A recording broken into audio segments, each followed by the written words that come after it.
can't teach an old dog new tricks. Hi, I'm Gail Rubenstein, the founder and CEO of Retail Resilient. We teach car dealers all over the country how to sell more cars and make more money using social media platforms. Like I said, who says you can't teach an old dog new tricks? Check us out at retailresilient.com or send us a message in the chat bar on the AutoHub show. Recently, we were concerned about our recon time and decided to look into reconditioning workflow software. After doing our research, I can confidently say we finally found the software that was right for us. We love that it packs robust data, control precision, clear communications, and performance accountability, all onto my desktop or mobile, so I'm always in touch. Before this, we manually tracked our recon process. We just assumed we were doing okay. We were wrong. After someone in my 20 group told me he used this software to improve his recon time to sale to just 3 to 5 days, I just had to look into it. Their team of recon experts all have hands-on dealership experience. We all benefit from faster time to line, inventory turns, and competitive advantages. To learn more, visit rapidrecon.com.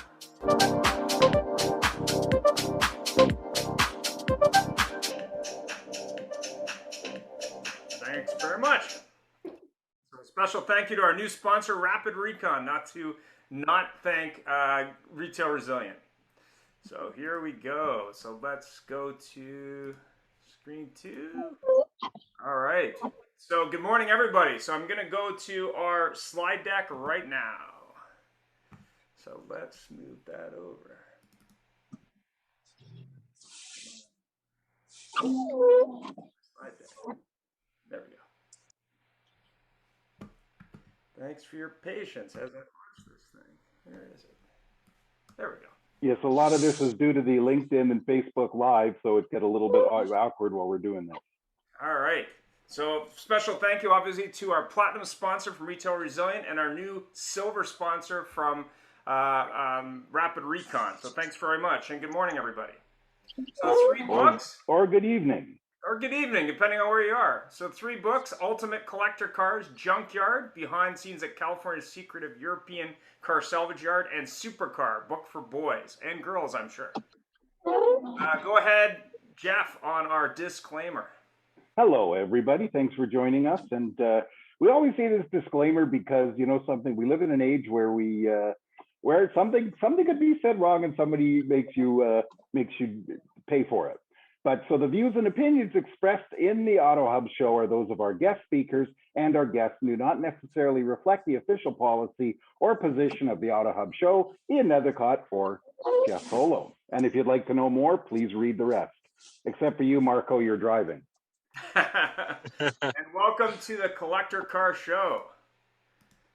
So here we go.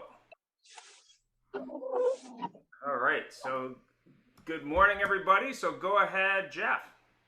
Again, thank you for joining us. Our mission statement here, our whole purpose of existing in the AutoHub show is to help dealers and others just do better. We don't profess to be experts, although we think we know everything. And we like to share the expertise of our guests. And, you know, truly, that's what it's all about. And we gather a lot of people and hopefully make some great connections. And, you know, just because of us, nothing to do with her, but Gail was able to take a month off and enjoy her life. No, just kidding. It's true. It's true. Gail, I have to tell you, our friends over at Car Guys Coffee have their thing where they do this and they do that. Well, our thing is this. That's what we're going to do from now on. Who said you can't teach an old dog new tricks? Exactly. So joining us today on our making money from collector and performance cars, which ties in with car dealers because let's not kid each other. You know, I mean, Stavros, we've got, which I'll introduce in a moment, is a big time collector car person and a car person. And of course, he's sitting in a Mercedes dealer in a little town in famous called Athens, Greece, not Georgia for the Americans here. And Stavros, just please introduce yourself and thank you so much for taking the time. And I know you just finished your glass of wine, which you told us. Well, thank you for having me. My name is Stavros, and I'm not going to repeat my second name. I'll let you guys do that for me. I'm 35 years in the car business. I am a gearhead. Fuel and oil is running in my veins. I've worked with Mercedes-Benz, BMW, Rolls-Royce, and Jaguar, Land Rover, and Toyota for most of my career. And since last year, I'm going it alone. I decided that corporate is done for me, and I have set up my own advisory company. So I provide advisory services to the automotive industry and to related industries. And I'm also a car collector and a historic car racer. Oh, historic car racer. I'm jealous. I'm jealous. So thank you, and thank you again for joining us. Sorry, what's that? I said not a good one, but I am. That's okay. You know what? If you're having fun, who cares? And as long as you don't bang up the cars, because a lot of people that race those things think they can bang up people too. So our next guest on my screen beside him is John Charpentier, I hope, joining us. John is the Director of Marketing and Social Media for the Cadillac V Club, and is that of America or we're the world? And out of Seattle, Washington, and he is a huge Caddy fan and a almost as big Corvette fan. So thanks for joining us, John. Please say hello. Oh, good morning, and thank you for having me. Yes, I am a big Cadillac V Series fan and a Corvette fan. I've had several Corvettes, and I guess the Z06 was of the Corvettes I've had that was my favorite. And basically the Cadillac V Club is a worldwide club, primarily focused in the United States, but we're interested in sharing our passion to other countries as well, including Canada, of course, and across the water and oceans in Europe. And basically, I've been involved in the Cadillac V Club for just over 3 years. And I opened the first chapter out here in Seattle, Washington, and was promoted a year ago to this new position, Director of Marketing, Social Media. Our website, of course, CadillacVClub.com. Our club is not just to help gather enthusiasts to do things together, but we also like to work with dealers and helping them have passionate car owners help them sell more cars. So we're very interested in making more dealers aware, Cadillac dealers aware of our club and getting them involved in the club. So thank you for having me, and I look forward to talking about collector cars here today. Thank you very much. I have to say, everybody thought Cadillacs were the cars of your grandfather and that sort of thing until Caddy started blowing everybody's doors away at Le Mans and Rolex and all that other stuff. And I am jealous because you told us you're going to Rolex 24. As a matter of fact, I should probably add one thing. I'm not as professional as Stavros is, but I do track my cars. The Cadillac V Club, we do autocross, drag strip, road course, and spirited drives. And so we have a lot of fun doing that, but we're not by any means professionals, but we certainly enjoy tracking our cars. Hey, when you're driving 600 horsepower Blackwings, I think there's performance for you. And finally, joining us from the seat of his, I don't know if it's an ML or whatever, but is Marco Mantenuto from Toronto, Ontario, who is a Mercedes-Benz guy and a classic car nut, including, I think didn't you just get a Bug-Eye Sprite or something? I had a Bug-Eye Sprite. Right now I'm talking to you from my brand new Bronco. Cool. So, Wow. Yeah. Nice. It's we have a snowstorm. I just passed 2 jackknife tractor trailers on the highway as I'm speaking to you, and this thing is like business as usual. We're on 4-wheel drive, and it's just like, yeah, just another day in the office. Yeah, so, I know a guy in the States. You can pick up 10 grand right now. Want to sell it? No. It's standard transmission. It's a 2-door. It's everything I've ever wanted in a Bronco. So I think I'm gonna hang on to this one for a little while. Perfect. Well, at first because I couldn't see on the big screen, but I thought, is that a Wrangler? But that's Bronco's certainly taken it a next step. So thank you all for being here. We appreciate it. We did have some other guests lined up, but they're having some technical difficulties. But that's okay, because that gives you people more time to share your information with us. Ian, take it away. Yeah, so obviously it's been a lot of crazy stuff going on in the used car marketplace around the world. I'm sure that's also true in Europe as it is here in North America. And when you look at collector cars as a sub area, I mean, I don't know if everyone saw the trailer post, I think it was yesterday I did, that a Carrera GT just, Bring Your Trailer just achieved the highest number ever in the history of that model. I think it was 1.9 million US. What do you think from a collector and a performance car? What's the biggest thing or things that you look for as you know, a lover of these cars, an owner of these cars, or an investor of these cars? Let's start with Stavros. Or it's not Stavros. Stavros? Yeah, Stavros. Stavros. Yeah, it's me, unless you want to talk somebody else. Sorry. Lots of technology going on here. Go ahead. So I'll talk more about the European scene, obviously, because that's the one I'm familiar with. And then I'll talk a little bit more selfishly, since I'll talk about my criteria when selecting cars. Obviously, the first criteria for me is if this car has any historic significance, in the sense that when it came out at that time, was it something important for the auto industry, design-wise or engineering-wise? What makes it special? So obviously, yes, a lot of people think that cars that would simply age would become classics, but that's not the truth. So I think either engineering heritage or design heritage are something that are super important for the appreciation of these vehicles. Appreciate that. Let's go with the youngest guy on the show, Marco. Hi. I believe there's different criteria. It depends what you're going to be doing with the car. So there's some collectors that do it as an investment. So actually, I have a very good friend of mine who, in 2012, I believe it was, dumped all his stock and shares that he had in companies on the market and started buying classic cars. And he did it as a form of an investment. And he says, I wanted to invest in something that I could enjoy as well. And fast forward to today, and one of his cars is worth about $6.5 million US. He owns a 300 SL, original, like, absolutely incredible car. And then there is the people that buy them, and they just want to look at them. So a good example is the collection down in Saudi, where this guy has one of everything, and they just sit there and he just stares at them. So it depends what your prerogative is. So if you're doing it more as an investment, then you're going to look at what Stratos said, which is, you know, like the heritage of the vehicle and everything else. But if you're doing it as you know, just to have the vehicles and say that you own that specific car, then, you know, you find the thing with the biggest sticker price and you buy it and you stuff it away in a garage. And every night, what I would do is crack a bottle of wine and sip a glass of wine while staring at them, right?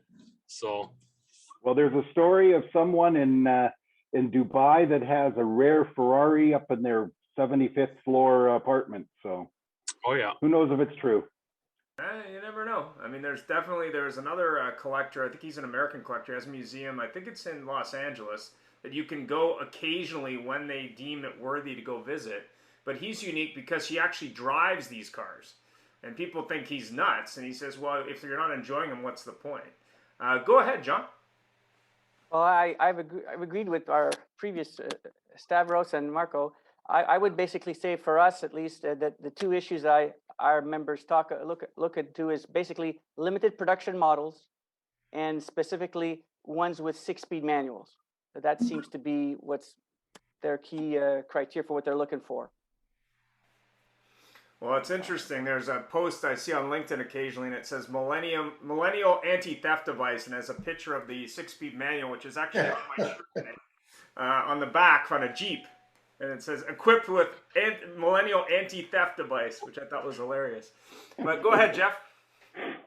So folks, tell me, what is the biggest opportunity to make money in collector cars today? And obviously, we know that if you pick up a Ferrari 250 from somebody's, estate somewhere that's not being handled by a pro, you can make a lot of money on it. But what's the biggest realistic opportunity? And actually, I'll hit you back there, John, and give me your opinion. And I know you're mostly focused on caddies and Corvettes, but I know you know more. Well, again, I would go with, and that's what seems to be real hot right now, a 2011 to a 2014 Cadillac CTS-V sport wagon with a 6-speed manual is probably right now for Cadillac one of our hottest. That's really when you can buy one with low mileage and it's on Bring a Trailer going for 50% more than its original MSRP. That's pretty good for a Caddy. And then the second one I would probably go would be the same year, 2011, 2014, but the Cadillac CTS-V Coupe, also with a 6-speed manual. And so those two are definitely in the V Series world. Those are two that are doing very well. And I have to say what I hear, and I don't know, and Stavros, you could probably speak to this too, is there's a lot of money to be made on taking stuff like that from North America over to Europe, because somebody looks at that and says, hey, I got a car nobody's got. So where do you think the biggest opportunity to make money in collector and sports cars is now, Stavros? Well, in Europe, obviously I see a trend that I think it is going to be kind of global, always following every crisis. And now we are going through this so-called pandemic. People want to really enjoy life and they want to do the things they never did. So I think that's going to be a great break for the market, and people are going to go out there. People that never owned classic cars, they're going to go and buy them because they want to enjoy. They want to enjoy them, and guys who already have cars, they're going to upgrade them. Now, if you ask me about where you're going to make most of the money, the territory I'm moving in is not the super high-end car territory, and the reason is that market is much tighter, and then you also tie up a lot of money in only a couple of cars. Actually, the trend, especially here in Europe, is that a lot of the people my age and a little bit older, so in their 60s, they had, when they were young, for the first time, a family car. So a lot of them have memories, and they want to go back in the market and get that family car that their father had. Now, those cars are relatively cheap to buy. If they're in the 80s, from the 60s and 70s, cars are quite expensive now. But you can you can flip them quickly and make a quick profit with just a little bit of work on them. So I am not saying that the top end market is not good, but I am saying that it's a much more riskier market than the, let's say, more normal cars. So what you're telling us is there's a market for old Wartburgs? No. Again, I mean, the car, actually there is, believe it or not, because there are some people who are nostalgic in West Germany. But there is a lot of, there is a big market for Fords of the 70s, specific models. BMWs, Alfa Romeos are quite expensive nowadays. So there is a lot of people out there looking to enter the classic car market, spending, $20,000, $25,000, $30,000. And that's the big market. And if you take a slice of that, you can do a really strong business, because the margin also on those cars is going to be much higher relatively to the top end cars. Well, actually, it's funny you mentioned Alfa Romeo, because I've seen a few people around Vancouver driving around with, I don't know if they're 80s or no, they're not 80s, but 90s Alfa Romeo coupes, and not the fancy ones, just those regular two-door Alphas you see everywhere in Europe. But here it's like, oh, that's cool. They're just cars, from what I understand. Marco, what's your opinion? Where's the best opportunity to make some money here? So I like Stravo's idea. I'm gonna keep messing up your name. I'm so sorry. That's okay. But everybody does it for the past 40 years, so no worries. I might use it. I might practice after we get off the show, just so for next time. But I look at unfortunately, the auctions like Bring a Trailer or Collecting Cars, all these big auctions kind of messed it up a little bit, because before you could go to Europe and buy a car for cheaper and import it to Canada or the US and make a little bit of money. But now it's a global market. So a high-end vehicle, so a high-end Porsche, a high-end Ferrari is the same price everywhere you go, essentially, right? So it's there's no shortcuts. The best thing to do right now is you look at the list of cool cars that came out 24 years ago, 23 years ago, 22 years ago. You buy them, you stuff them in the garage, and you wait for them to be legal to be imported into the States. Sort of like what they did with the Skylines back a few years ago. Some guy went out and bought in Vancouver, actually bought over 100 Skylines when they were $20,000 to $30,000 each. And then when they hit the 25-year mark in the US, he started selling them for over $100,000 each. Wow. So if you have a keen eye for things like that, so you got to spot the occasion before it becomes hot. So by the time it hits the news, it's too late. But essentially, the money on collecting cars, money on classic cars, money on cars in general is made when you buy them, not when you sell them, right? So the cheaper you buy them for, the higher you can sell, the higher profit you're going to make when you go and sell them. That's the idea. And in regards to what Bring a Trailer and these guys have, like, yeah, there is a lot of record prices. Like the Carrera GT hit a record. But when I saw 1.9 million, I thought that's not really a record, because there is a lot of off the book transactions that happen where a brand new Carrera GT that I know of that was in Toronto with delivery mileage was pulled out of a dealership in Texas, sold for $2.1 million US. The other thing that you don't hear is that a lot of collectors don't want to sell cars for money.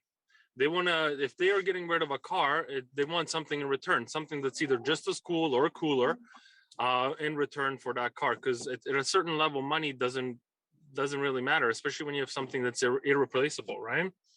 But the Alfa Romeos, for example, the GT, the 70, 71 GT, the 1750s and the 2000 cc, those have already hit a crazy numbers. There is one that sold for 125,000 US a few months ago, and I know the owner of that car too, funny enough. The Delta Integrales, those were great cars to make some money on, and I know Stravos knows those cars really well. But again, that train has come and has left, unfortunately, and I love those cars, so I'm sad. well, you know, the market's going crazy when Alfetta GTs are pulling big money, right? Yeah. Actually, the top dollar for a GT 1600 Alfa Romeo Junior is $375,000 a couple of years ago, and yes, those cars have skyrocketed. I bought mine in a pretty poor state about 6 years ago, and it has doubled in value in the last 5 years. So, but 60s and 70s cars now are becoming quite expensive. So I don't think there is an easy opportunity there. Well, no, it's there's such a market, especially you know, if you watch these auctions, Marco, you mentioned Bring a Trailer, and of course, Ian's going to mention an elephant in the room in a minute, but you know, the elephant in the auction world is Barrett Jackson, which is going on pretty close to now or just finished, and people just pay ridiculous amounts of money. But you're right, a lot of these collections, they'll put a bunch of cars on just so they can buy more, just because they want to look at something different. Ian. Yeah, I mean, obviously we have younger generations. I don't know what that means to you, but what cars do you expect to become new classics or over-the-top cars for that, say, younger generation, be that millennial, Gen Z, or aging Gen Xers? Why don't we start with John on that? Well, I've already mentioned the two that I think in terms of in our generation, the Cadillac V Series started in 2004. So for a young person who likes cars, they'll probably look at the CTS-V from 2004, 2007, only available with a manual 6-speed. So that's something that, you know, I think will catch a young person's buyer who's interested in getting something that's a muscle car that's kind of rarer. You know, we feel that these new Blackwings, these new Cadillac CTS-V Blackwings that were released this last year as a 2022 model, I mean, people don't realize, I mean, they come standard with a Tremec 6-speed manual. What? A Cadillac with a 6-speed manual? That's what both models come standard. The CT4V Blackwing, which has 472 horsepower, which I have one in my garage, and the CT5V Blackwing, which has 668 horsepower. Again, both models come with the 6-speed manual, but are also available with the optional 10-speed automatic. So I think that those are going to be built for the next 3-4 years. So those those are cars that are, as a matter of fact, right now, if you try and buy one, people are selling them for over 20,000 over MSRP, easy. So, So what you're saying is this will be something for the new generation millennial people, but I guess you're going to have to go get driving lessons on a manual transmission first, huh? Exactly, that's the challenge. So, Because young drivers or the driving training centers don't even train it anymore. I mean, at least in Canada, young drivers in Canada abandoned it years ago. They don't train manual transmission at all anymore. So you'd have to go to an expert to learn that. Marco, what do you think? You're a millennial generation individual. What do you think collector cars for the younger generation? Well, I learned I learned how to drive stick at an early age, and I like to joke around and say I never learned how to drive automatic. But my first car was a Honda Prelude that I drove standard in, and it was a 1981.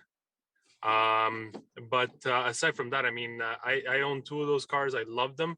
One day when I have a bigger garage, I'll probably buy another one. But essentially, if you want me to answer that question, I would have to go to my parents' house and walk into my old room and dust off my calendars from when I was a kid.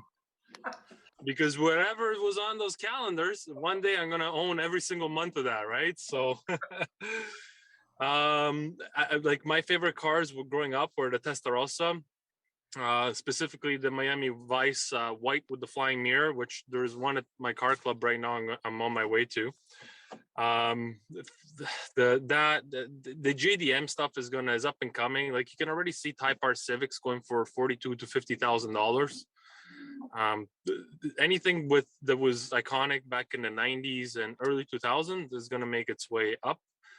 We can already, the unfortunate thing is that the expensive, the nice stuff has already gone through the roof. So for example, the Ford GTs, when they did the supercharged rerun in the early 2000s, those are already, almost, some of them are selling for $1 million or almost $1 million, right? So that ship has sailed. But if I had to put my money on it, 350Zs, Nismo 370s, Type Rs, S2000, which I own one of, anything iconic, fast, where Supras are already going through the roof.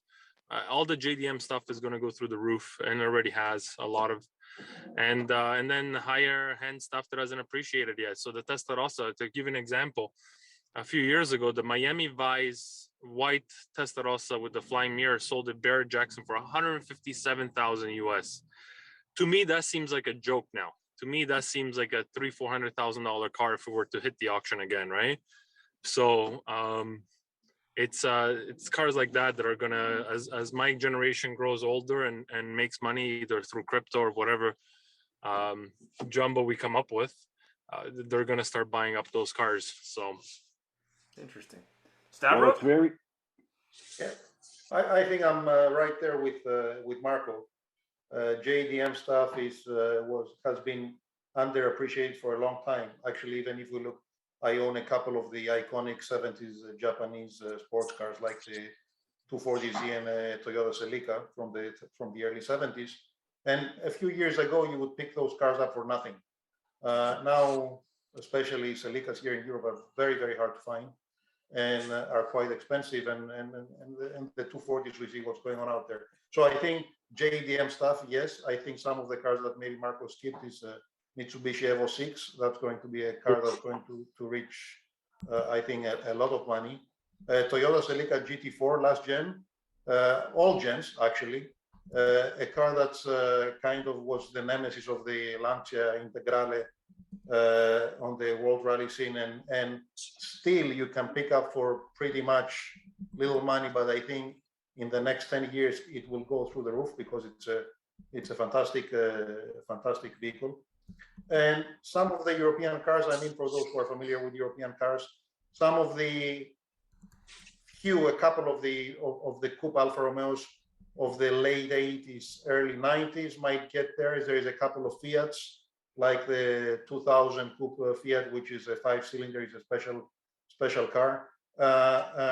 I think some of the naturally aspirated early AMGs are going to go up there. Obviously, a couple of the M cars. I mean, we have seen what's going on with the M3s of the E30s. They have absolutely gone nuts. And we see the same trend with A46. I think the 92 E3 with a V8, which was the only ever M3 with a V8, it's going to appreciate greatly in the years to come. But I would say that more of the opportunities would be in the JDM world. Interesting. Yeah, I mean, I had one of our guests, Gail, was talking about S2000s. I actually owned one that was a 2002. The one to really look at is obviously you have two engines, but in the last year of production, they made one which I think was called the CSR. It was available in blue and I think another color. It didn't have some features, but it was more of a performance geared car. I know it was sold in Japan and Europe, but it was never sold in Canada, but it was available in the US. So that's definitely a collector car for that S2000 nut. The real crazy S2000 nuts probably prefer the original design because of the different engine design. And I own one. It was a great vehicle. So very low maintenance, and they've appreciated in value for sure. I know the dealer near me, he's got an old NSX and an old S2000 that he doesn't drive, but they're clearly collector pieces that he's not selling. But they'll probably go up in value. As Wysocks I was at over the weekend, he's got a bunch of air-cooled Porsches, which seem to just do nothing but go up in value that he's not retailing right now. But anyway, go ahead, Jeff. Well, it's very interesting because the S2000 wasn't a huge seller new. There were people that really liked it. And now that they don't make them, all of a sudden they're going crazy. And I see people with them with 220,000 kilometers on them, selling them for huge money just to have that car. So it's a certainly interesting. And one thing that's, we all talk about the high-end collector cars. And the fact is something that keeps people, most people think they cannot get into it because it's just too much money. And, you know, we talk about that Testarossa. Great. There are a lot of people that have $180,000 sitting around that they can buy something and make a lot of money on it. But for your average person out there, you know, it isn't the case. So for each of you, you know, name a car out there, older than newer, just an affordable car that if you know, you put 10 grand into it, you could turn it, I put the note down here, this, and I don't, turn it into a beast from a bunny. And what I mean by a beast is just something really, really nice that's got some value to it. And I'll go with Stavros first. You know, that's a tough one because nowadays the labor costs and have gone through the roof. Quite frankly, I don't think there are many cars that just with $10,000 you can really make them extraordinary. Maybe some of the JDM cars, maybe an S2000. You know, if you put 10,000 in it, maybe you can make it something. I wouldn't say special, but something really, you know, good, something that you could make some money on. But I think that 10,000 is not enough, not in my world at least. No, I understand that. I actually saw a post somewhere that there's somebody in mostly England that's taking older Escorts, and we're talking those 70s Escorts, and turning them into something special. We all know the rally Escorts are just worth an absolute fortune, but they're literally taking just normal cars and making them nice. I actually think I saw that on the Grand Tour with the 3X Top Gear guys. And they took some of those there. Yeah, that's the MST. That's Motorsports Tools, and they make an MK1 and MK2, and the base price is 80,000 pounds sterling. So you're talking about $100,000 for a base Escort. I own one of the original MK2 rally cars, and you could pick a chassis up, a two-door chassis up a few years ago for maybe $5,000. Now you will pick up a piece of rock for 25,000 or 30,000, and you need to pump into it another 20, 30, and then probably you can sell it at a profit. So that's the Ford Escort world today. Well, actually, Brendan mentioned here that modified Escorts in Ireland are going over for 100,000 pounds. Yep. So, you know, that's approaching nearly 200,000 Canadian. But do you suppose there's an opportunity for some of the more random brands that had rally cars to make some money on them? And, maybe in Europe they're not so random, but when you watch some of these old Peugeots, etc., maybe is there an opportunity there? In Europe, for sure there is. I mean, the classic car scene is quite developed, and it's developing even more. It's a cheap way of entering motorsports, and let's not kid ourselves. People like me who are in their 50s now, they have the financial ability to do something that they wanted as a kid, and this type of motorsport, it's relatively low cost, so anybody can enter. So these cars now become something extremely attractive to them. So a lot of these European cars, they have decent values. Obviously, they're not so common in North America, but for sure there is a lot of connoisseurs in North America that know their stuff. Like obviously Marco was talking about the Integrales, that I think if they picked those cars up and brought them to the States or to Canada, I'm sure they could make big bucks on those cars. Yeah, I'm sure they could. Mitsubishi, maybe Mitsubishi cars that aren't as popular here. Obviously, I mean, Evos all over the world are big. So we're talking mid 90s to mid 2000s. You can still pick them up. They're not dirt cheap, but they're reasonable. And these vehicles are iconic. I mean, obviously, Marco is a much younger guy than me, but all the guys that played the video games, there is not a single video game that you don't have a Subaru or a Mitsubishi in there. So those are iconic cars and very solid, relatively easy to maintain. And I think, there are good opportunities out there. Well, I think the Subarus have actually, they've caught that wave, whereas the Mitsubishis they're getting close. But it's very interesting. Now, the question I have for you is, what's the market like for mid-2000 Corvettes in your neck of the woods? In Europe? Yeah. So there is a clientele for American vehicles. One of the issues we have here is how to import them because of the emission standards, and there is a certain path you have to follow. So there are certain countries like Sweden or the Netherlands that will certify these vehicles for circulation in Europe. So I cannot import directly, let's say, into Greece or Italy a Corvette from the 60s or 70s, but I'll have to take it through Sweden or Holland and go through a certain expense. So that makes the cars, a bit pricey when they come in. However, there is a very strong, Corvettes have globally a very strong following. Camaros, not so much. Mustangs, yes. Mustangs are very, very strong. Late 60s, 67, 69s, very, very strong. So I would say that these are the two sports cars in Europe that have a very strong market. Perfect. And speaking of Corvettes, John, is there an opportunity in the Cadillac Corvette world to upgrade something and maybe an older high mileage or something for 10 grand and actually make something nice there? Well, we have a few members who have purchased, some young V Club members who've purchased as I mentioned, the 2004, 2007 Cadillac V Series CTS-V and have done that, and have put in a more powerful Cadillac engine, V8 engine in. So that's definitely an area there.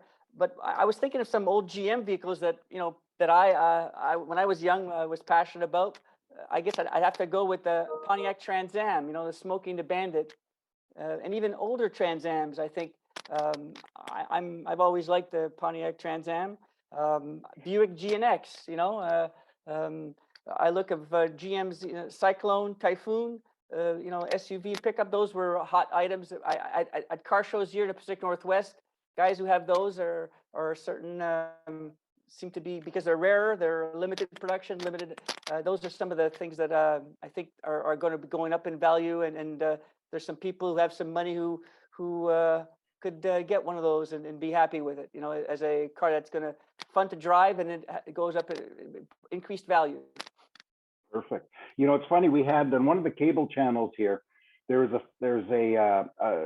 guy that has a restoration shop out in the central part of British Columbia, up in the mountains, and the show was called Rust Valley Explorers. And he had about 6 acres of land, which was full of old cars. And the show's about, if he wants to make some money, he walks through the yard, finds something odd, and it doesn't matter what it is, pulls it into his shop. It's his son and his buddy. They work on it. They put an engine in it. They get it running. They do the body work. They paint it up good, and then they sell it. And it's some of the most nondescript stuff, which of course you may not see in Europe there, Stavros, but older Chevy Novas, or just regular run-of-the-mill sedans. Doesn't have to be a Shelby Mustang or an Alpha, one of the Alpha Spiders or something like that. And that's very interesting. Mind you, he just sold off most of his old junk cars in its lot. He had a big auction, maybe to make some money. I don't know. Ian. Yeah, I mean, that was definitely a show. I think it's near Salmon Arm, actually. The guy actually works in explosives as well, to clear roads and stuff to make money. But pretty interesting. I have a buddy who lives in Salmon Arm, so he knows him. We didn't ask Marco that question, though. Marco, I apologize. So if you had $10,000, I'm offended. I'm just kidding. So it's funny because we're talking about this and we're talking about rally cars. And 3 years ago, to almost the day, I was in Monte Carlo because my wife is a navigator for rallies, and she was running WRC, and I got to walk through the Prince of Monaco's collection, where he has a bunch of F1 cars and a bunch of old rally cars, and it's just it's bringing back a lot of good memories. But I dumped $10,000 in my S2000, and I did it because I wanted a fun drive, not to keep it original. So I put a supercharger on it, all-in suspension system, and I turned it into a track monster with 410 horsepower. But that was just me being silly because I wanted something fast and cheap on gas. But if like Stravo said, it's hard to find something that you can make money on. So my suggestion is this: if you're gonna buy the car and spend $20,000 to $30,000 and then dump an extra $10,000 in, call Factory 5, order yourself a Cobra kit car, get it delivered to your house for $14,000 US. If you're pretty handy and you were going to do the work yourself on the car for $10K anyways, then get that $10,000, drop an engine in it, build a car, and then you once you're said and done, you're going to have $40,000, $50,000 invested in the car, and then you have yourself $85,000 to $100,000 car at the current market prices. So good even idea. better, very good point. Daytona GT, the coupe, you cannot find one for less than $100K. Porsche 356. If you can get your hands on a Caterham kit for a Lotus 7, you're laughing. There is a wait list for those. Any kit car at this point is probably the only way to really make some real money on cars. But again, you're putting the labor in yourself. If you got to pay somebody else to do the labor, then there goes your profits, right? Oh, there's even a market that I've seen for some of the older, rattier kit cars that people are picking them up. Yeah, I mean, I saw, what was it, a 1988 Lotus at the local Lotus dealer with skis from the 80s. I think it was in one of those Bond films, or at least that type of car. It was kind of interesting. What's your favorite performance collector car story? Let's start with Stavros. Probably one of my stories. When I find something, I just can't sleep until I buy it. And that's some of the advice I'll give to other people and say, don't do what I do. Because the first couple of cars I bought, I think I paid a lot more than I should, just because I could not sleep at night. And of course, the seller could realize that. But I think one of the stories is how I bought my 240Z. At the time, I was the CEO of BMW and Rolls-Royce in Saudi Arabia, where I've seen some of the most extreme collections, including the collection of the King of Saudi Arabia, which is, I have even pictures of, but I could never show to anybody. As well as one of the best private museums I've seen is the museum of a gentleman that he is also the importer of Ferrari, Range Rover, and BMW in one of these countries. He has a private collection for more than 150 cars. including cars of former kings and emperors and every single Ferrari ever produced, every model. Wow. So those are some amazing collections, but some down to earth stuff. So I one of the guys that used to work for me in Rolls Royce, he said to me one day, he said, "Boss, I saw there is a guy selling a 240Z, and I think you fancy these old cars from the 70s." So I called the guy. It was a Spanish guy that was on assignment in Saudi, and I called him. I was ready to fly to Greece for Easter. It was 10 o'clock at night. 2 o'clock was my flight in the morning. I said to him, he said to me, "I'll send you some pictures." He sent me some picture of the car. The car was kind of rough. And I said to him, "Okay," I said, "when I come back from Greece, I'll come and take a look at it." But I couldn't resist. So an hour later, I called him. I said, "Are you at home? Can I come and see it?" So I went over. I saw the car. The car had a lot of potential. He said to me, price was whatever, let's say $10,000. I said, "Nah, I'm not going to offer you that." So I'm not selling the vehicle. I said, "Fine, I'm going to Greece and I'll come back in a week and we can talk again." And while in Greece, I couldn't sleep at night because I knew that if I miss this opportunity, I'll never get a 240 in Europe. They're very hard to come by. Just to give you an idea, officially only 740 units were imported in the 60s and 70s, and all of them have rotted to dust. So they're hard to get here. And I thought it's an opportunity. I called the guy. We kind of made a deal over the phone. I got back to Saudi. I went to see the car. I discovered that the car has the wrong engine. I told the guy, I don't want to have it. We negotiated. I got the car. I rebuilt the car and I brought it back home. Now, the interesting thing is that this vehicle was sold originally in California. At some point, it was moved in Texas. From Texas, it was imported in Saudi by a guy that was part of the religious police, which is kind of funny.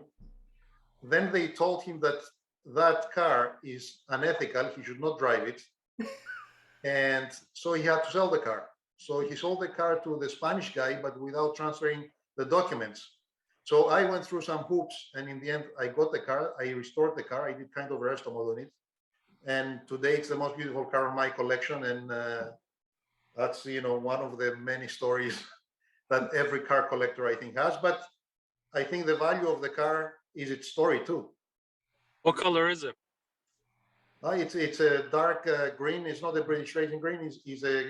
Because I'm in the car business, so I probably had the guys do about 50 or 60 samples for me before I got to the color I wanted. So that's why I said it's kind of resto mode. It's a unique color that I kind of came up with the recipe with the help, of course, of the specialists.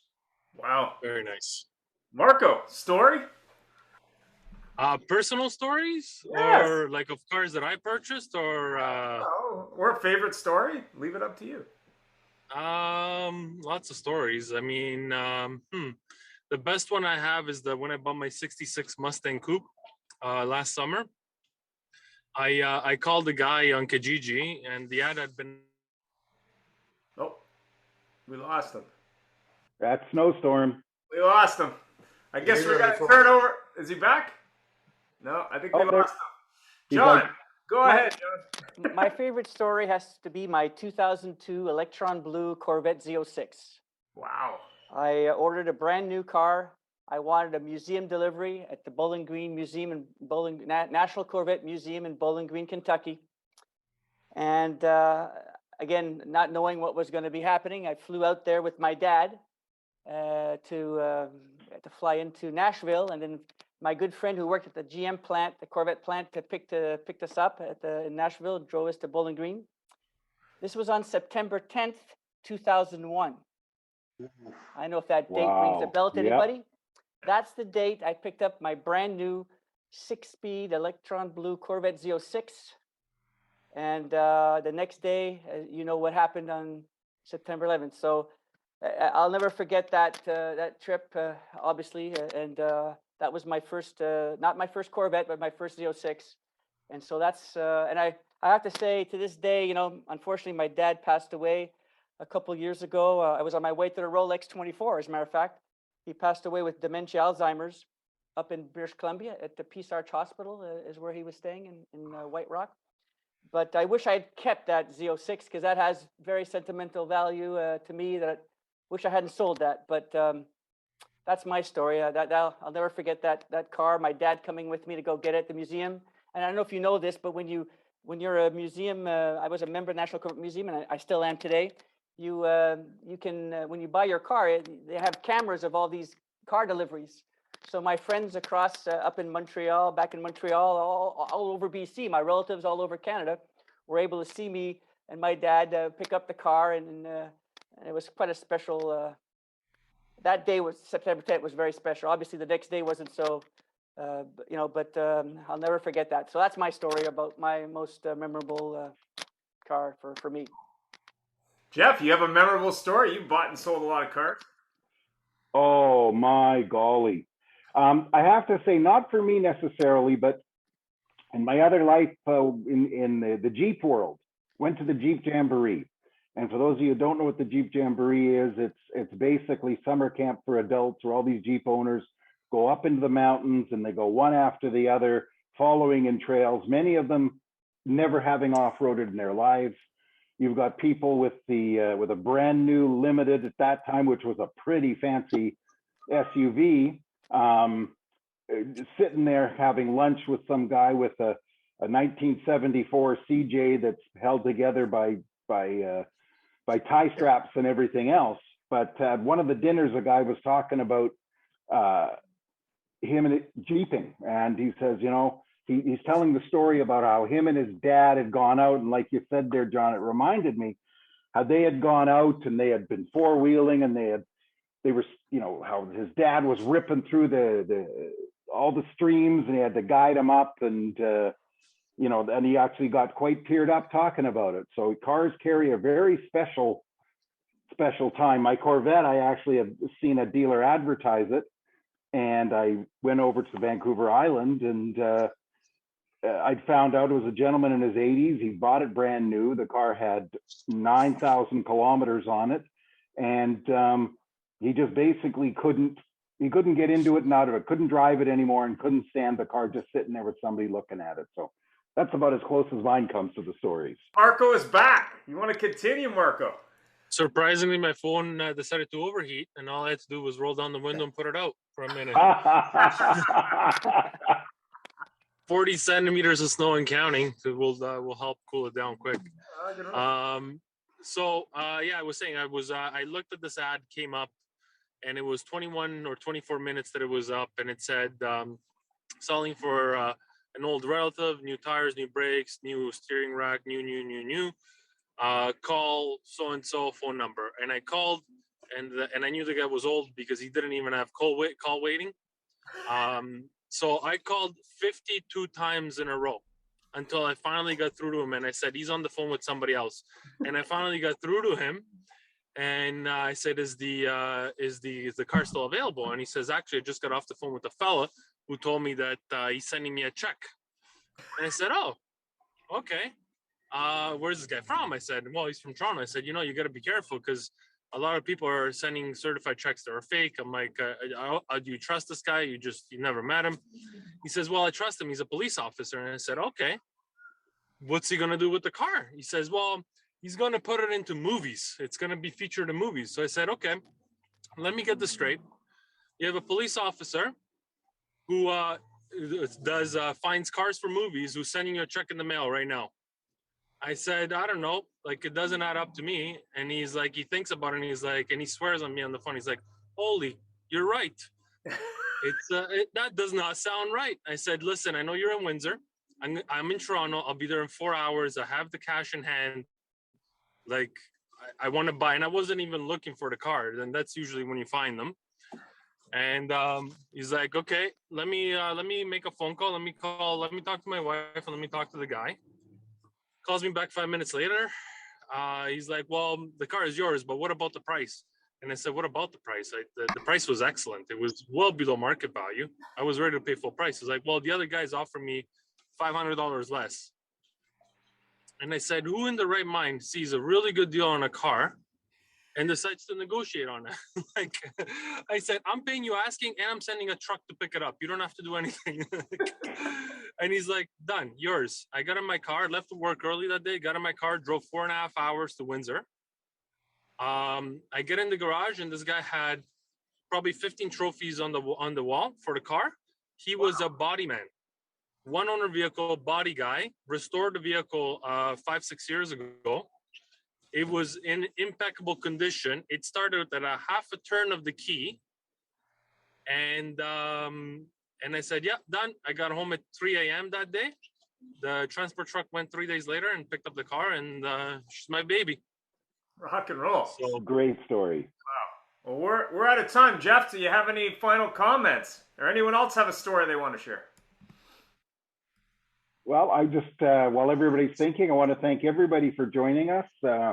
It's really quite enjoyable to talk about cars themselves, and we spend so much time talking about processes and procedures and what's not good, etc. It's great to have a show where we're talking about what's good about life, and for all of us, it's cars. And that's great stuff. And thank you, Stavros, for joining us from where you are, and from the gentleman that joined us from Ireland, and everybody else. Ian will be sharing out the recording. It'll be on podcasts very soon on YouTube, and of course on the AutoHubShow.com. So thank you very much. Have a lovely day, or have a great evening for you, Stavros. Drive safe, Marco. And thanks again, John, for being here. Thank you. Thank you. Very much. Have a great week. Bye-bye. see you guys. Bye.